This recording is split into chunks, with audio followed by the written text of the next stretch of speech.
የማትከፋ ሰው መሆንን የሚያመላክት የተደላደለ አእምሮ ማዳበሩ ሕይወትህን ይበልጥ ደስተኛ ያደርገዋል። ሰዎች በየትኛውም ቦታ የሚገኙ በመሆናቸው ምን እንደሚሉ ወይም ምን እንደሚሰሩ ከቶ ላታውቅ ትችላለህ። የቀንህን እድል ፈንታ ለሌሎች ሰዎች ለምን አሳልፈህ ትሰጣለህ? መጎዳትም ሆነ መከፋት ሰዎችን አይለውጣቸውም፣ እኛኑ ብቻ ይጎዳናል እንጂ። ሐዘንተኞች ያደርገናል፣ ሰላማችንንና ደስታችንን ይወስድብናል።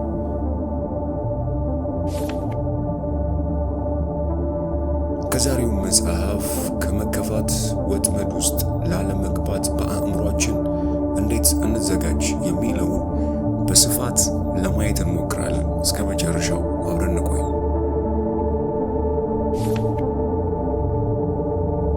በቀላሉ የማይበገር ሕይወት እንዲኖራቸው የሚፈልጉ ሰዎች ያናደዷቸውንና የጎዷቸውን ሰዎች ይቅር ማለት ባለሙያ መሆን አለባቸው። አንድ ሰው ስሜቴን ሲጎዳው ወይም የማይመች ጠባይ ሲያሳየኝ በፍጥነት አልከፋም ማለቴ በጎ ሆኖ አግኝቼዋለሁ። ጎጂው ሰው አጠገቤ ካለ እነዚህን ቃሎች በልቤ ማለት አለብኝ። ነገር ግን የተፈጸመብኝ ነገር እየቆየ ትውስታው እኔን ለማሳደድ ሲመለስ ድምፄን ከፍ አድርጌ እደግመዋለሁ፣ አልከፋም። ባለቤቴ ዴቭ ምንጊዜም ቢሆን በቀላሉ የሚከፋ ሰው አይደለም። ሊጎዱት በሚችሉ ሰዎች አካባቢ ሲሆን ወይም ሊከፋ በሚችልበት ሁኔታ ሲገኝ እነዚህን አሉታዊ ሰዎች ስሜቴን እንዲቆጣጠሩ አልፈቅድም። ችግሮች አሏቸው፣ ሆኖም ችግሮቻቸውን ወደ እኔ ማስተላለፍ የለባቸውም ይላል።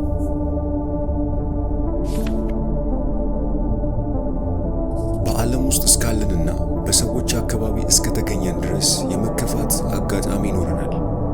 ሌላው አይነት ፈተና እንደሚመጣ ሁሉ የመጎዳት፣ የመናደድ ወይም የመከፋት ፈተና ይመጣል። ፈተና ወደኛ እንዳይመጣ መጸለይ መልካም አይደለም። ሆኖም ልንከተለው ወይም ልንተወው መምረጥ እንችላለን። በመከፋትም ረገድ እንደዚህ ሆኖ እንደ እውነቱ ከሆነ መከፋት በራሱ ገዳይ ወይም የመጨረሻ አይደለም። ነገር ግን እሱን ይዘን ብናላምጠው በልባችንም ውስጥ ብንመገበው ለመከፋት ተጋልጠናል ማለት ነው።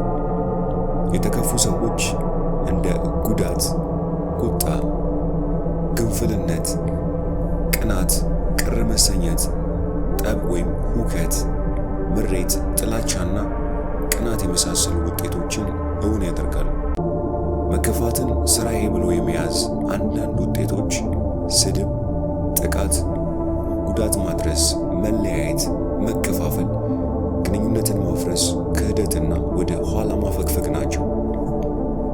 ማስተዋል እንደምንችለው እንድንከፋ በርን መክፈት ማለት በእጅጉ ብርቱ ጉዳይ ነው። አጥፊ የሆነ ውጤትም አለው። ዋልጌ መሆን፣ ግንፍልነት፣ ቂም መያዝ በዛሬው ዘመን በየትኛውም ቦታ ሞልቷል። ሰዎች እነዚህን አሉታዊና መርዘኛ ስሜቶች እንዲገዟቸው ሲያደርጉ በሰይጣን ወጥመድ ውስጥ መግባታቸውን ልብ አይሉ።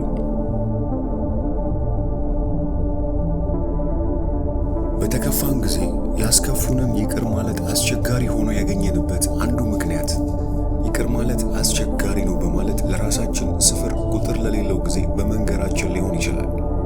ያስከፋን ሰው ባደረሰብን ጉዳት ከልክ በላይ እንቆዝማለን። በራሳችን ላይ የቱን ያህል ጉዳት እንደደረሰብን ለራሳችን ደግመን ደጋግመን እንነግራለን። መከፋት አንተኑ ይለውጣል እንጂ ሰውየውን እንደማይለውጠው ልብ በል። መከፋት አንተን ቂመኛ፣ ገለልተኛና ብዙ ጊዜም ተበቃይ ያደርጋል። መከፋት ሐሳብህን በሕይወትህ መልካም ፍሬ በማያፈራ ነገር ላይ እንዲያተኩር ያደርጋል። በቀላሉ አልከፋም ወይም በነፃና ወዲያውኑ ይቅር እላለሁ በሚሉ ሐሳቦች አእምሯችንን ብናድስ ይቅር ባይ ሆነን እንገኛለን። ከዚህ ቀደም አጋጥሞን ከምናውቀው በላይም ከመከፋት ሁኔታ ተላቀን ራሳችንን እናገኘዋለን። ይህ እውነት የሆነበት ምክንያትም ሐሳብ በሄደበት ሰውየው ተከትሎ ስለሚጓዝ ነው። የጎዱንን ሰዎች ይቅር ማለቱ መስራት ከምንችለው ብርቱ መንፈሳዊ ሥራዎች ውስጥ አንዱ መሆኑን አምናለሁ። የጎዱንን ወይም ያስከፉንን ሰዎች ይቅር በምንልበት ጊዜ ውስጥ እጅግ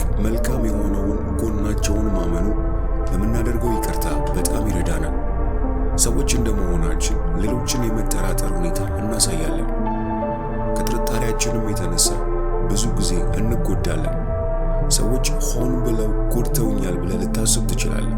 እውነቱ ግን ሰዎች አንተን የጎዱ መሆናቸውን እንዳላወቁና የጎዱ መሆናቸውን ካወቁ የሚያዝኑ መሆናቸው ነው። ፈጣሪ ሌሎችን እንድንወድ ይጠራናል። ፍቅር ደግሞ ምንጊዜ መልካም የሆነውን ያምናል።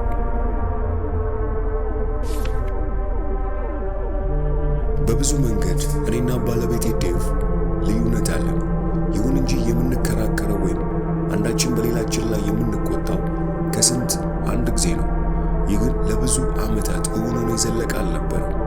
ሆኖም በስምምነት አለመግባባትን ተምረናል።